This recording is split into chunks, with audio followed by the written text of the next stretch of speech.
Hey friends, Hallmark is releasing the Jane Mysteries Murder at Mosby on Hallmark Channel. And since we originally reviewed that back when it was on the Hallmark Plus platform, we are re-releasing our review for you to listen to now. Enjoy.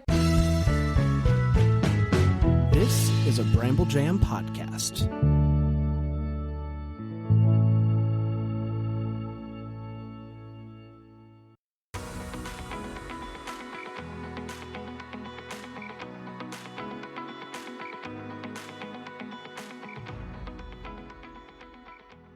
Welcome to Girls Gone Hallmark, a Hallmark review podcast. I'm Megan, and I'm a longtime Hallmark movie fan. I'm Wendy. I'm a former Hallmark hater. Today we're discussing the Jane Mysteries Too Much to Lose. If just 25 minutes with us isn't enough, come hang out with us after you're done listening. Follow us on Instagram.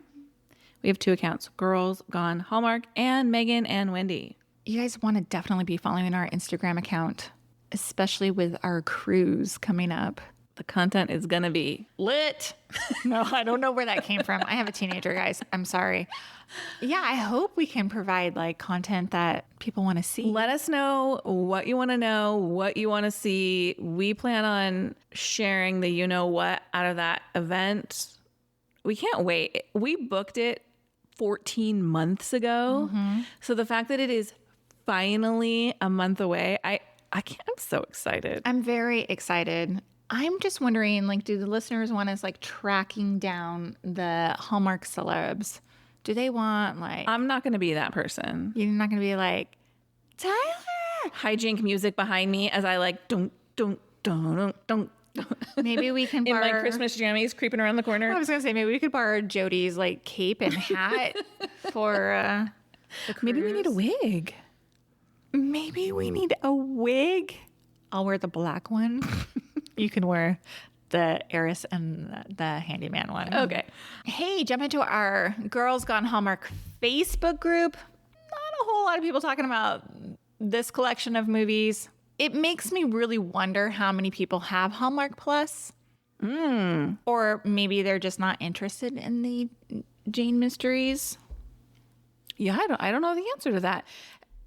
I think we should take a poll on our Instagram stories. I was going to do that. And in our Facebook group. But I was also thinking we might have a better idea when the groomsmen come out and see how many people are talking about that. Yeah. Because people are not even really talking about Love on the Danube a whole lot either. No, but that post on our website. They're curious. They're curious. They're curious about it. Uh-huh. We will be reviewing all 3 groomsmen movies here on Girls Gone Hallmark. We did drop a full schedule, October, November, December, including fall, Countdown to Christmas, Miracles of Christmas, and just a tiny bit of Hallmark Plus content.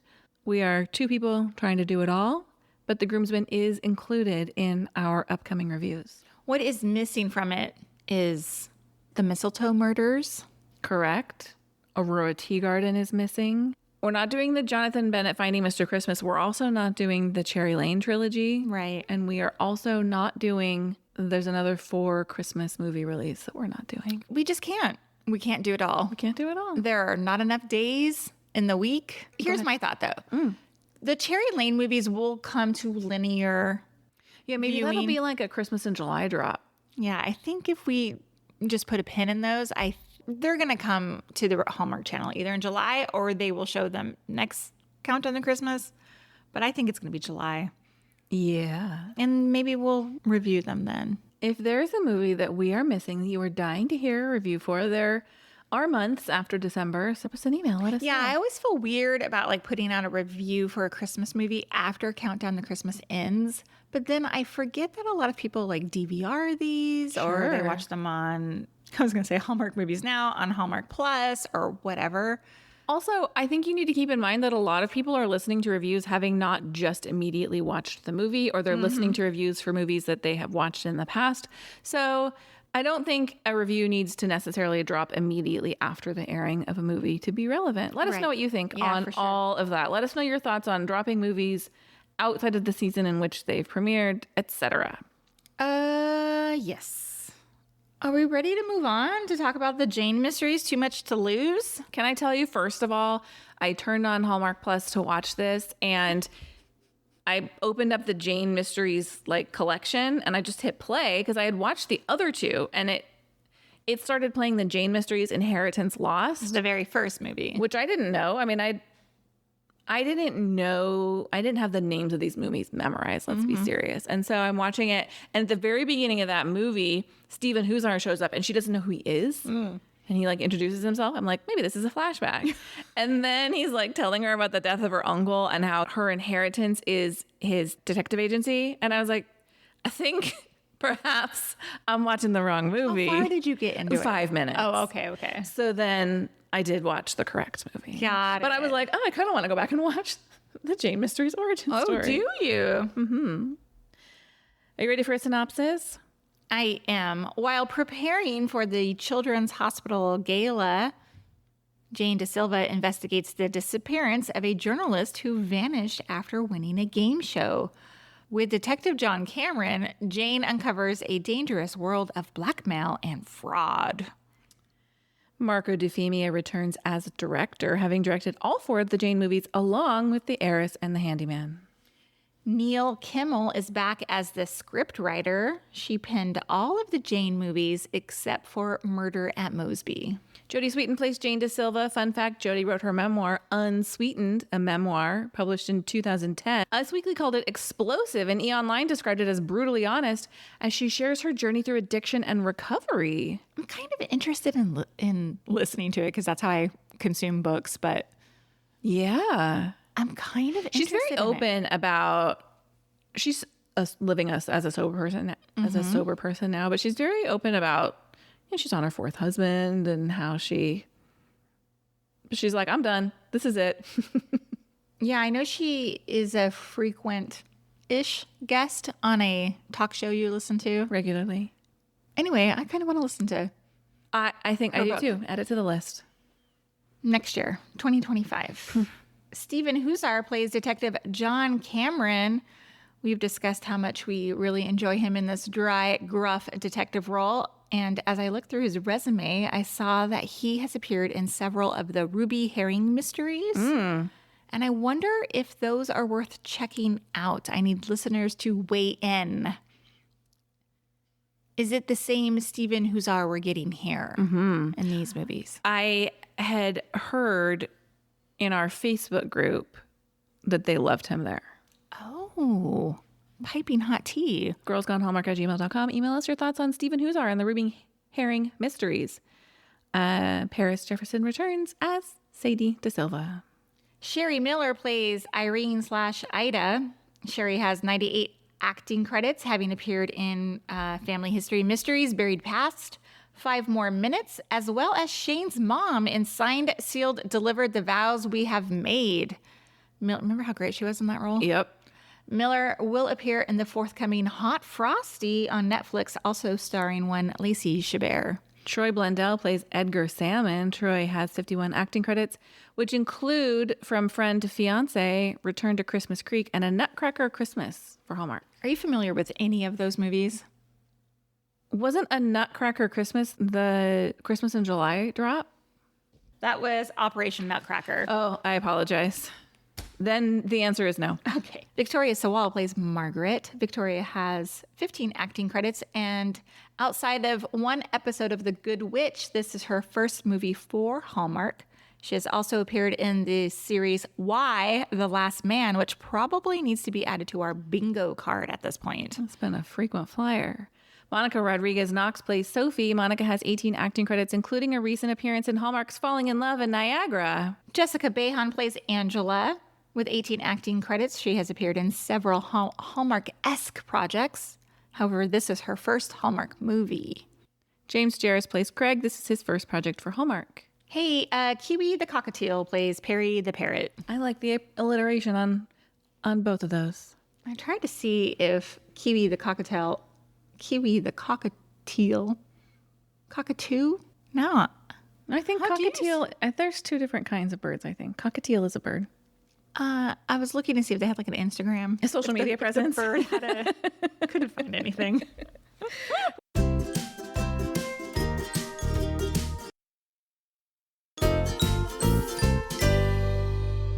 What was your first impression of too much to lose. I'm so sorry, but this is the weakest of the bunch.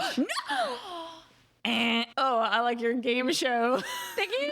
Thank you. My first impression was Stephen Huszar listening last week when we said, take your shirt off. Listen, that is the only highlight in this movie for me. Wow, this was the what's the word? This was the cream of the crop for me. I just did not find the story that compelling. Huh. I mean, I think I watched it like 4 times. Still laughing at my game show sound effect. Look, I'm not good at puns. I'm way too literal for them. I never come up with them. Whenever someone does it, I'm like, oh. So I didn't actually think the pun work in this movie was all that great. Yeah. However, I did like that they staged this fake game show in flashback. I thought that was fun. Okay. It was fine. It was fine. Okay. I mean, we need to talk about, you just skimmed right over this shirtless scene. It was great. What more do you want me to say? Well, Take your shirt off more, Steven. here is what I was thinking. It's a real rare treat that we get a shirtless dude in our Hallmark, right? And I was like, oh, wait a minute. Is this what we're doing over on Hallmark Plus now? We don't have a TVG rating, so we can do whatever we want. Maybe. I'm going to be honest, I don't think so. Hallmark doesn't want to lose that family-friendly label. He was changing his clothes. I know he was. And he was just like, let me stop shirtless to have this conversation with you. It was just funny. I thought maybe they're just pushing the boundary on Hallmark Plus a little bit. Perhaps. I like eye candy. I know. So I loved it. And I thought it was real funny considering last week you were calling so hard for him to be shirtless. Once. I said it once. You know what I really liked in this movie? Is that the last 2 Jane reviews, I didn't really understand Jane's role at the foundation and what the foundation did. Remember, I was like calling her a PI or a detective or like whatever she is. Well, she kind of mentioned it again in this movie. They take on cold cases. It's the foundation for righting wrongs. So yeah, cold cases or like people who are in trouble for things that they shouldn't The be in. Innocence Project Hallmark edition. Exactly. For me, this is kind of a wish, but it's here. I think there's more potential to explore cold cases than like current missing person cases. Yeah, well, and that's how the first movie, that was the angle of the first movie, right? That boy was... A deadly prescription, yes. Correct. Good job. Thank you. I never would have gotten there. Yeah, I kind of like that better. So do I, because Jane is not a skilled professional. She's amateur hour. She's like me literally me, who has 0 skills in solving a case. Detective skills, sure. And I'm like out on the streets, like following people. Like, no. I mean, you and Goldie Berry and Hannah Swenson. It drives me crazy. Okay, here's another reason why I think the cold case angle is better, because I know it's a running joke, but like how many people can die in the presence? I happen to note like someone very close to my family was murdered. That is a unique situation. I don't think many people are aware of murder happening around them constantly in the way that, like we said, like the Curious Caterer, someone's always dying. This stuff happened in the past. Someone's not dying every month on you. Yeah, and make her more of an internet sleuth. You know, doing the hard work on the the person paper. doesn't need to be somehow connected to you. These events don't necessarily need to happen in and around you all the time. Exactly. It adds a level of believability. Exactly. 2 other things I liked. I have to admit, I do enjoy Jodie Sweetin's singing in these movies. Yeah. She's got a great voice. She really does. I think it's fun, and I like how they change it ever so slightly in each movie. The style of music. Yeah, what she's performing or whatever.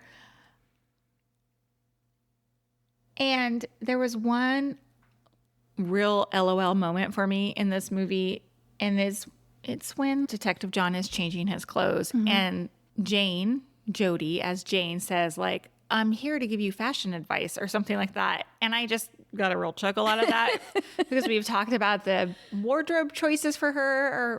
I thought it was much better in this movie.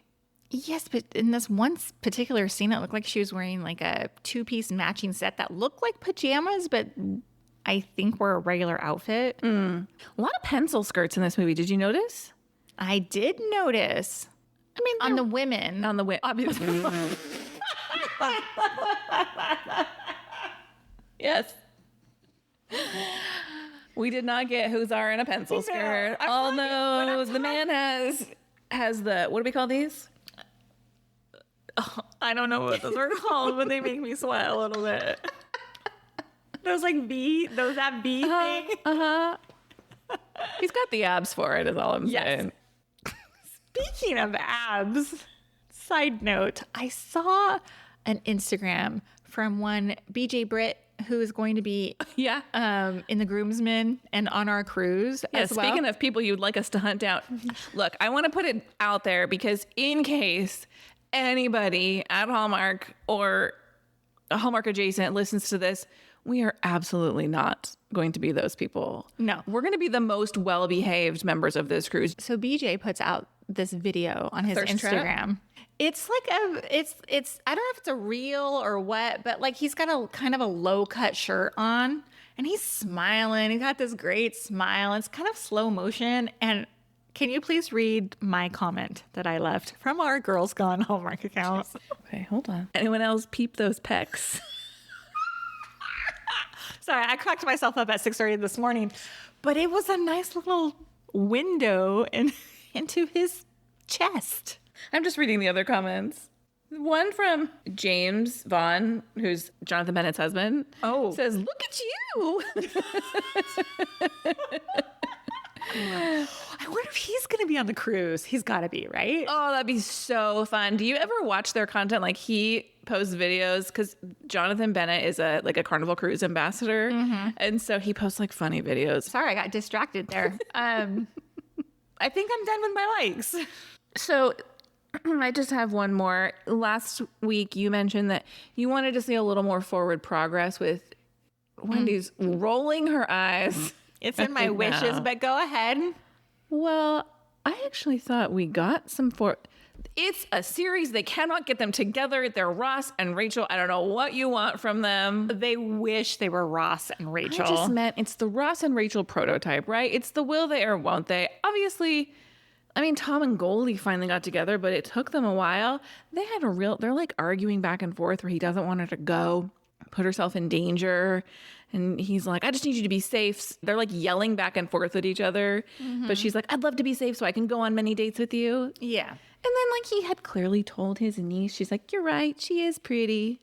Let's move on to wishes so you can yell at me. No, I appreciate the attempts at if we're going to call that flirting. Did you see him giving him the eyes when he's like shirtless and changing his clothes? Yes, I did. But I'm getting zero chemistry from these two. We just watched The Real West and talk about the fire. A master class in on-screen chemistry. Yeah, so I'm like, is it what they're working with here, or do these actors just can't convey that, or what's happening? Because I'm out. At this point, I'm just like over rooting for them. Like, I get what you mean. Like, this is a series and we kind of have to string it all along just so we can like keep tuning in to see if they're gonna, but like, I'm over it. Yeah, I actually really liked this movie. I was like, I could watch 3 more Jane Mysteries after this one. I probably could too, but you need more. I need something. One of my wishes, I was literally screaming at the screen, it's peekaboo! I knew what You figured it the out. password was. Oh, yeah. When Perry's like, peekaboo, peekaboo. Oh, yeah. And she's like, what could the password be? And then they're like, Ida tells her, she's like, oh, she always loved her games. It would definitely be something obvious. And Perry's like, peekaboo, let's play peekaboo. I'm like, oh my God, Jane, get there faster. Jane is not a detective. Ding, ding, ding. That's really funny. So didn't you think, though, this movie had way too many characters in it? That's every Hallmark mystery for me. I really dislike it. But is that every mystery, though? You got to have a red herring. Lots of them. Yes, but my brain just like short circuits. Like that's why I've had to watch this movie like telling you 4 times since Thursday. Too many times. I think the appeal of the mystery series is like once you're this far in, like we know Jane, we know I don't even know that detective's name. Is it Mark? John. We know Sadie. Like we know these people, so we're not getting to know them. And so I think maybe that made me more open to understanding these characters. But I will tell you that I don't have a memory for names. So when they're talking about someone, I'm like, oh, I don't know who they're talking about. You need like a little cheat sheet on the screen. When they're like, Sophie's doing this. I'm like, which one's Sophie? Is she good or is she bad? Well, because all those women, not that they kind of looked the same, but they all were women of same age, same length of hair, different hair colors, but still, like, I was like, who is this? I agree. I am Drew. I am Danny.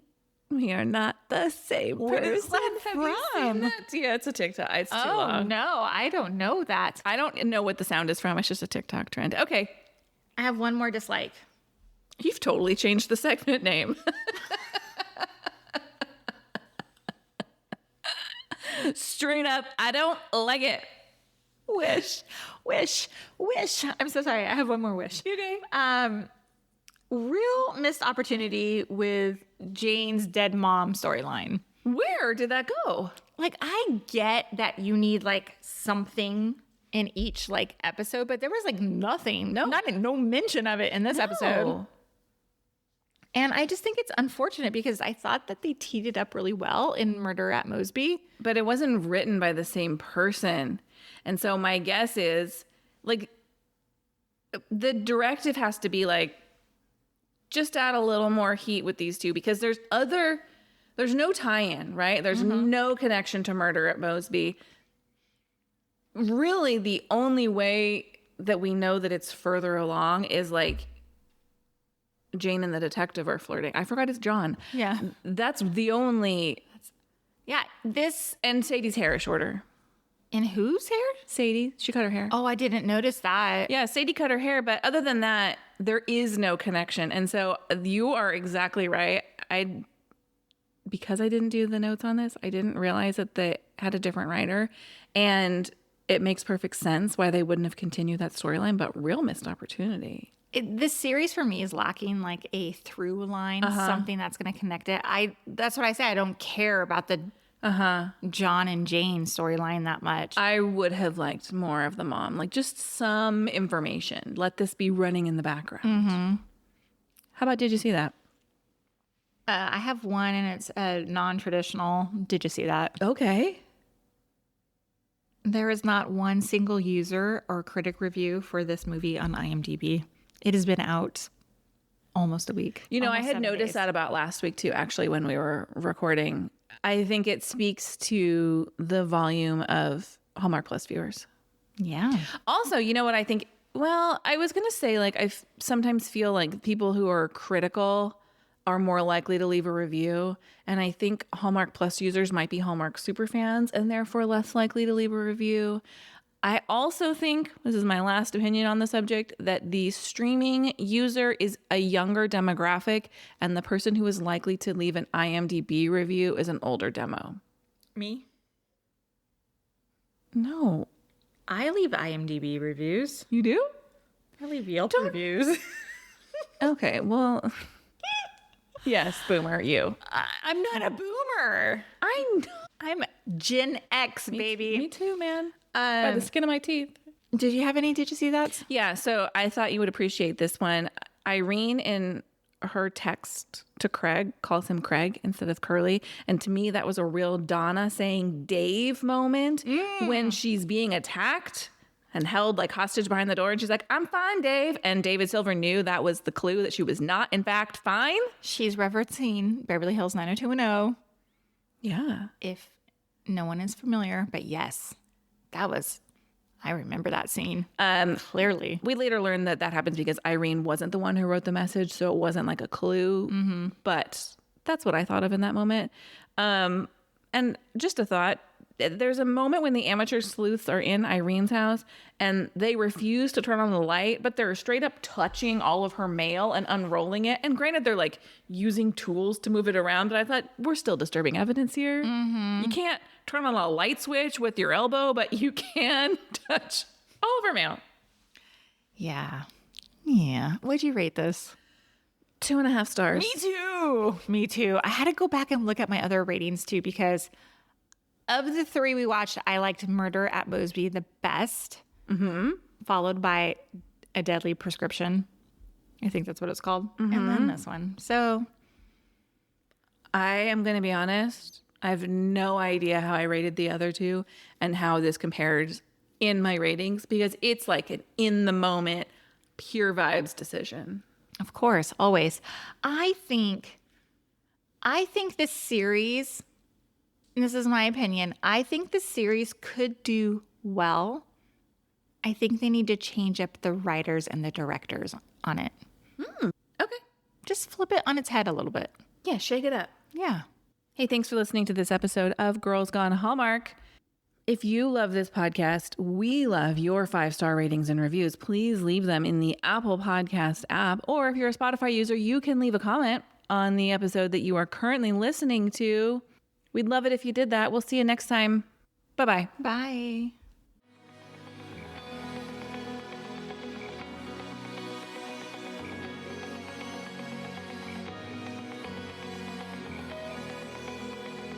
All right, friends, before we go, just a quick heads up. You're about to hear some ads. These little gems help us keep the show running and the Hallmark love flowing. So do with that info what you will. Grab a snack, hit the skip button, or maybe, just maybe, listen in and discover your new favorite product. Bye.